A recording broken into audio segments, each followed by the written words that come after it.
Thank you. Welcome to the JDC West 2022 Operations Management Case Presentation. Thank you to our judges today. Today we have with us Gary Bell, Christina Redmond, and Lisa Elliott. Competitors, you will have a maximum of 20 minutes to present. Immediately following the presentation, judges will have a total of 5 minutes to ask you questions. Competitors, you will see Zoom chat notifications at various intervals to indicate the remaining time.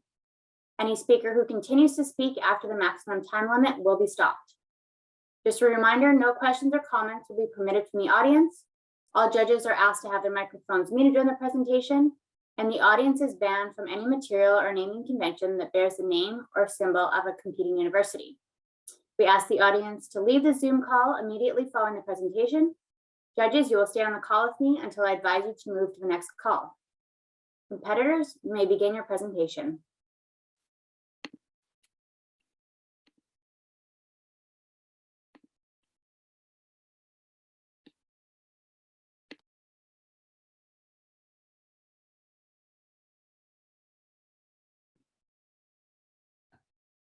Can you guys hear me?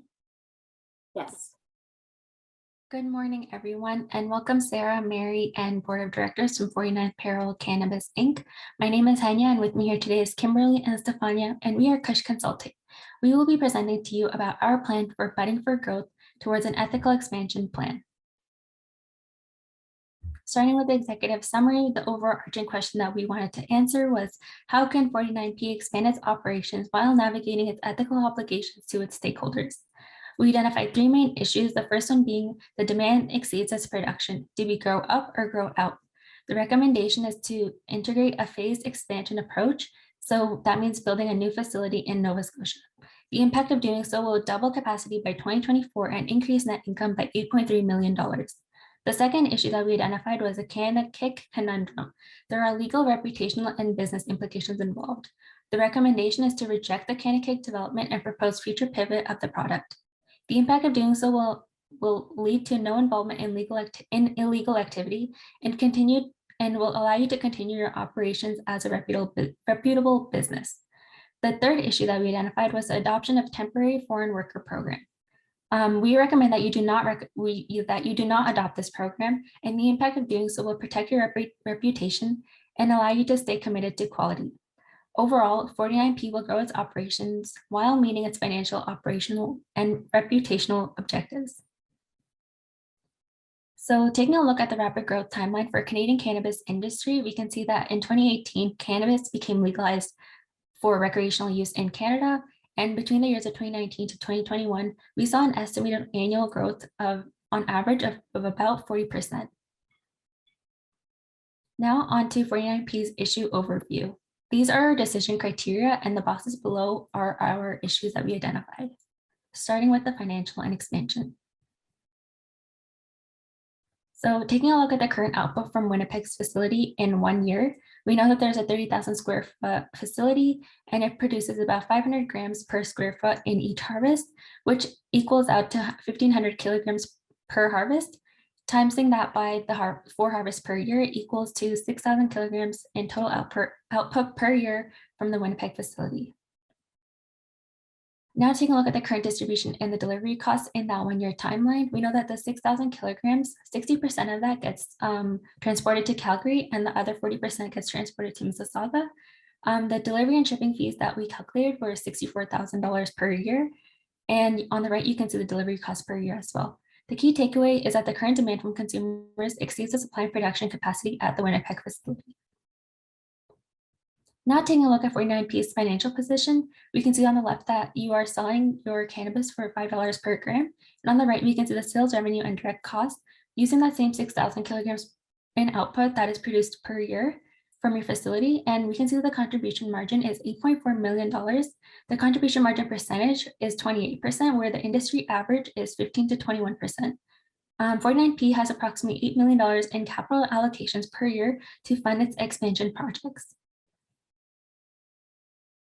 This leads us into our next issue, where you are faced with 2 expansion opportunities. The first one being whether you grow out your business, meaning you build a new greenhouse facility in Nova Scotia, which will have similar operations as your existing Winnipeg facility. The second option is to grow up, meaning you build a second level into your existing Winnipeg facility, which will be known as the vertical farm addition and will result in doubling your output. One thing to note with this is that vertical farm addition will cause this existing facility to remain closed for 6 months and no operations will be able to take place at this location during this time. Our assumptions are included below as well. Now on to the operational side. So the current operating federal license, we know that you have a standard cultivation license, which allows large-scale growers of cannabis to cultivate any variety of cannabis and can produce any type of cannabis that they desire. We know that it costs $23,000 and it is a one-time fee, and it has already been approved for the current facility in Winnipeg. So if you do choose to expand your business, whether you decide to grow out or grow up, we know that for growing out, you will be required to seek an additional standard cultivation license. But if you decide to grow up, you will not need to get any new licenses because you already have the one, which is the standard cultivation license. Now on to stakeholders. We know that the temporary foreign workers are one of your key stakeholders here. They work long hours and live in poor conditions and are not being provided with the necessary assistance from their employers. Some other stakeholders are your largest customers like CanAurora, 49P consumers, 49P executives, and the government of Canada. Now taking a look at legality. So there's the Cannabis Act that the government of Canada has imposed restrictions on the legal maximum allowable cannabis and THC-infused content allowed in food and beverages. So we know that no caffeine, sugars, sweeteners, or additives are allowed in conjunction with THC and cannabis, and foods and beverages have a maximum allowable limit of 10 milligrams per item. Now onto the reputational side. Taking a look at CannaKick's energy drink proposal, we know that it will contain over 10 milligrams of THC and it will have over 190 milligrams of caffeine. We know that the government of Canada does not allow caffeine to be added into THC-infused foods, and it is actually illegal. And the legal maximum THC limit in liquids is capped at 10 milligrams, which also makes this energy drink illegal. So this leads us to our other question of, does CannaKick's energy drink proposal align with 49P's primary focus of keeping its clients satisfied by providing consistent premium quality cannabis? And to answer that, we know that the CannaKick's energy drink does not align with 49P's primary focus. And we also know that Winnipeg facility is operating at full capacity right now as well. So even if we were to go ahead with this, we would not have the room to produce the energy drinks. Now taking a look at one of the ethical issues that we addressed, there were the temporary foreign worker programs. So your main goal is to reduce labor costs. Employees are willing to work long hours for cheap and they save 20% on labor costs. And due to these workers being temporary, you can actually save on excluding them from retirement and saving plan and healthcare plans. But the ethical issue with this is that they're a hugely diminished worker agency. So laborers' status in Canada is entirely dependent on the employer's goodwill, and some have threatened them with deportation. So we went over all the three issues, and now we will go over the decision analysis and recommendation. Excellent. So we have gathered today to address three key questions. The first relates to 49P's expansion plan, whether or not you're going to grow out or grow up. The second relates to the CannaKick conundrum by Mr. Richard LaFleur. So is 49P really ready for an energy drink right now? And lastly, we are going to address the question of the adoption of the temporary foreign worker program. So does this align with your organization's objectives? Okay, so when we address the first question, we know right now that 49P is not able to meet its demand, but there are two different alternatives where it can potentially double its production capacity. The first option is to go out and purchase the Dartmouth location, and the second is to go up by pursuing a vertical farming in its Manitoba facility. So when we look at the Dartmouth location, one of the strongest pros is actually that there is no operational downtime and business disruptions to its Manitoba facility. And this is quite significant given the fact that you only have one production facility right now. Additionally, we know that there'll be separate facilities, so that way you can meet your regional pools of demand. So in this case, your Dartmouth location can completely service your Ontario demand, and your Manitoba facility can completely service your Calgary and Western Canada demand. When we look at the vertical farming in Manitoba, while there are very interesting and great economies of scales that you can leverage, we wanted to remind you that the downtime of the existing facility is quite severe. Not only will you not be able to meet 2 harvests worth of demand, this will obviously lead to a loss in revenues, but the intangible cost to your customers, both in terms of goodwill and in terms of relationships that you've spent the past 5 years working to develop, may actually be lost in the process as well. So looking at the costs even further, when it comes to building the new Nova Scotia facility, we can actually see that the first year expenses would be around $6.87 million. This includes the cost of the new Nova Scotia facility, as well as 6 months of operating expenses, which, as you can see at the second year, is about $400,000. This will total to about $7.27 million over 2 years. Now, conversely, looking at your vertical farming expansion opportunity, we can actually see that your first year expenses are quite a bit higher. And this is mainly due to the loss of your 2 harvest revenues. So this actually corresponds to about $10 million net, and as well as 6 months of operating, so half of $50,000. This over 2 years would actually correspond to $9.67 million, so almost $3 million more. And for this reason, we have decided to go out to purchase the Dartmouth location. Okay, so the second question is how to approach Richard LaFleur's CannaKick energy drink. So we know that Richard LaFleur has several innovative interests, and we need to be very mindful in how we choose to move forward. The first option that we have identified is to immediately approve the project. The second is to pivot the project to align with Canadian regulations, of course, keeping it safe and of course legal. And the second is to reject the project.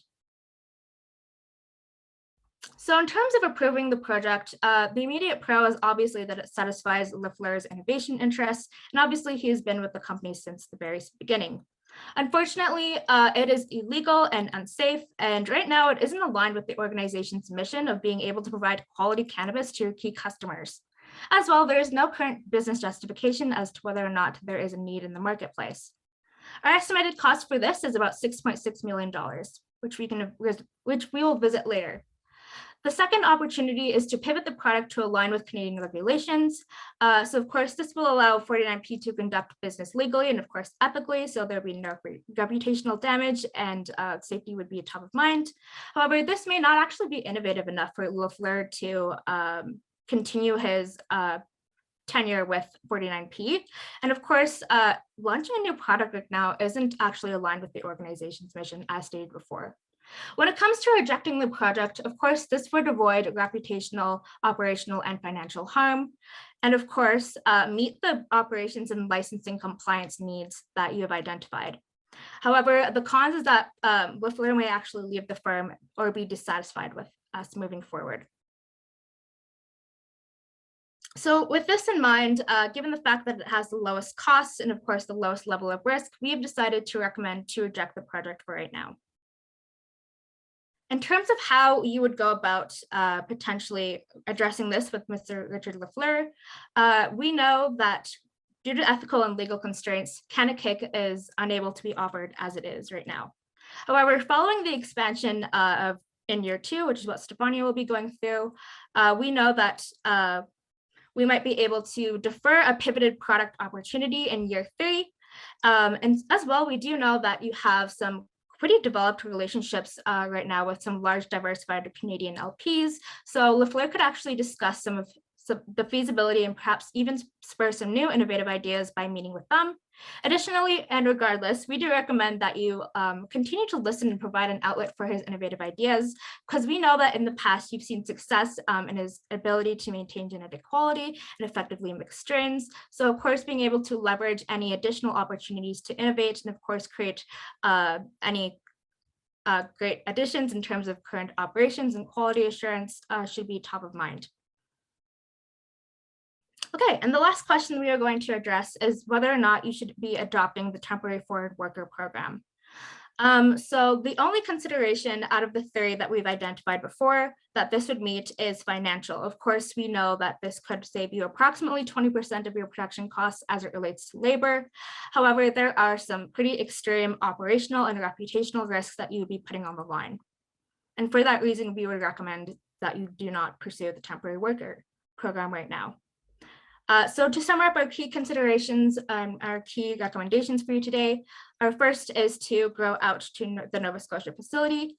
The second is to reject CannaKick as it is right now and to approach LaFleur with additional opportunities to innovate.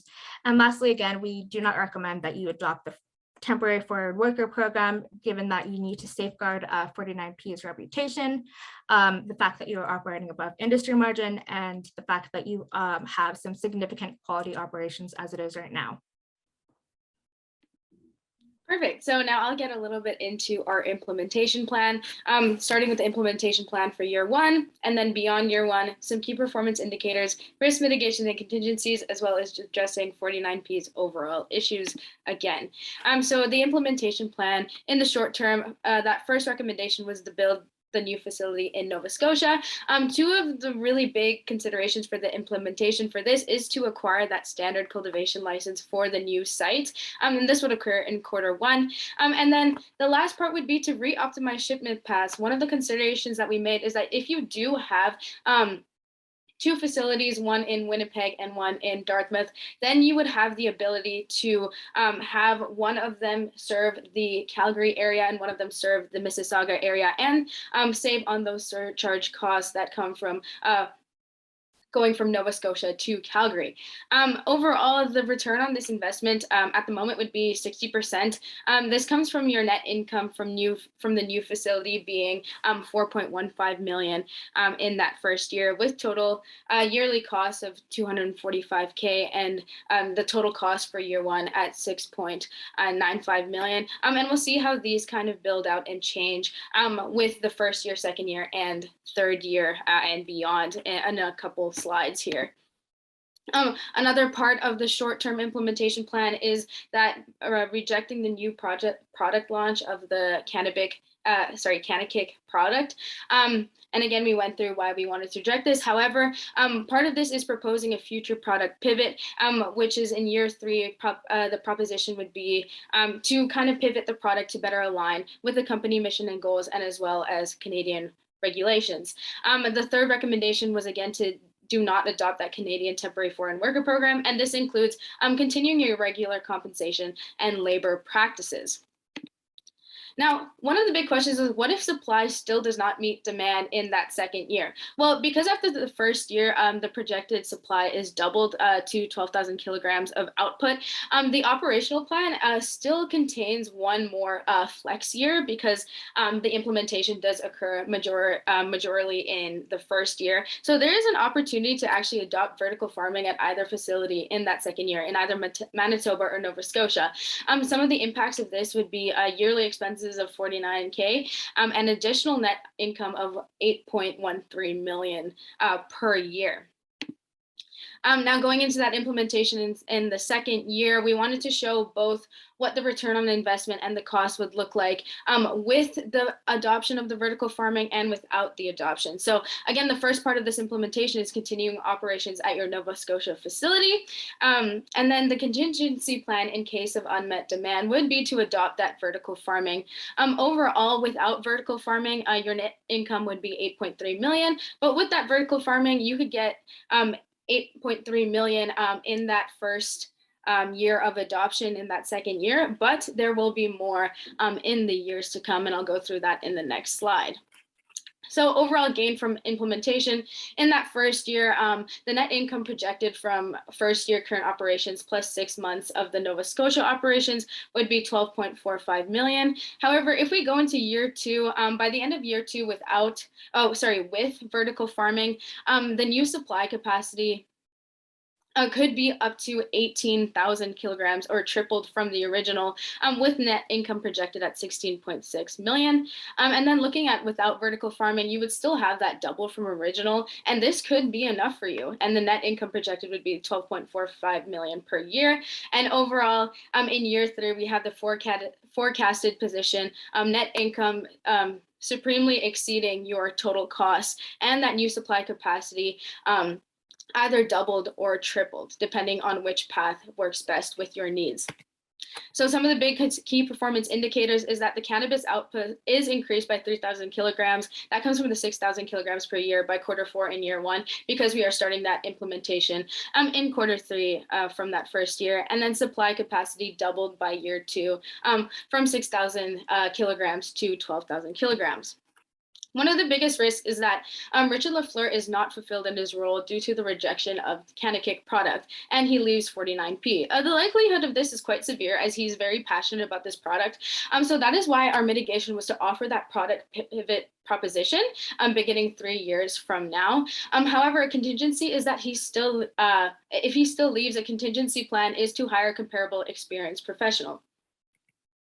Overall, how we're addressing 49P's goals through financial, operational, and reputational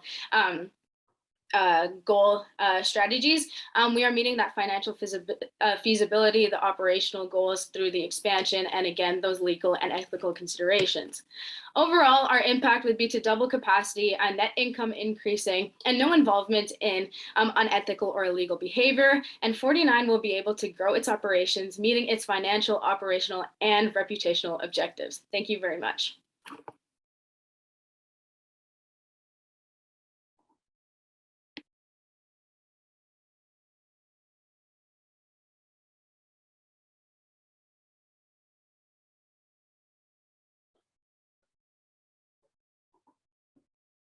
Lisa, you can go ahead.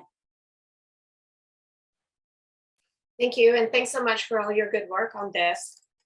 I have a question about Richard, as we perceive Richard to be a key person for us in our operations, given that he takes care of horticulture, greenhouse management, quality control. So you've identified the risk of Richard leaving and contingency to rehire. What's your perception of the labor market for someone with that type of expertise as a contingency strategy to rehire?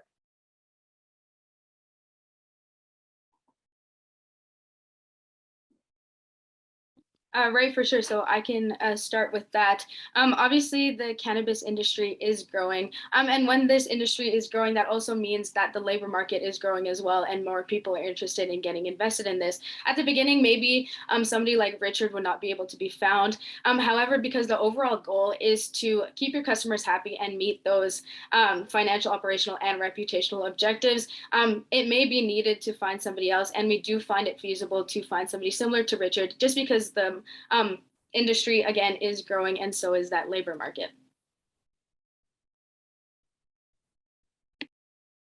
Christina, you can go ahead.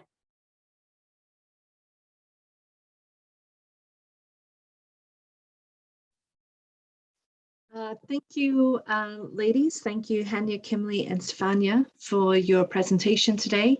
Really enjoyed your overall presentation and how much information was given. I would like to dive a little bit into the supply chain side of your presentation. In particular, had you given any consideration to future transportation costs that could be associated with that longer distance between Nova Scotia and our Calgary suppliers? Absolutely. Thank you so much, Christina, for your question. One of the biggest considerations in having two different facilities, one that is on the West Coast and one that's on the East Coast, is that you're effectively being able to meet the demand at each of these different localities. And of course, that would, cut down on some of those shipping charges. We've actually been able to calculate it out, and we've been able to find that every single year you would only be needing to make 4 shipments from your Nova Scotia facility to Calgary, given the fact that there's 60% more demand. And this is not a significant surcharge. I think it amounts to about $112,000 per year. So definitely saving on costs by having 2 separate facilities. Gary, you can go ahead. Okay, thanks very much. Good presentation. Thanks, ladies. Appreciate your recommendations. Completely agree with you on the risk to shutting down production in Winnipeg by doing that expansion. with respect to the cost of each alternative, how did you come up with your opportunity costs in Winnipeg to get to that number?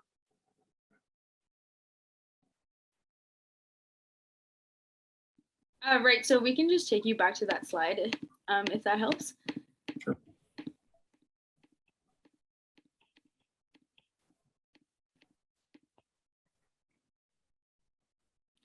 Right, so just going through some of these costs, some of those opportunity costs is that loss from to harvest revenues because it takes 6 months to kind of re-engineer the facility. You would be losing out on to harvest, which is quite a bit of revenues. That's $15 million.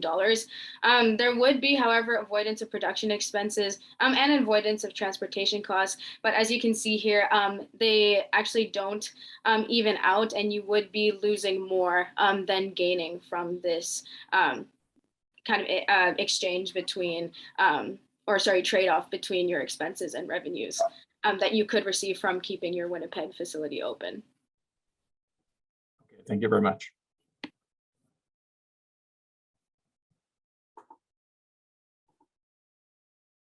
Okay, that concludes our question and answer period today. Thank you, delegates. You may exit the Zoom room as well as the attendees. Judges, you can stay on with me. Thank you very much. Thank you very much. Just wanted to say thank you to all of the judges. Thank you so much for your time. Thank you so much for your time.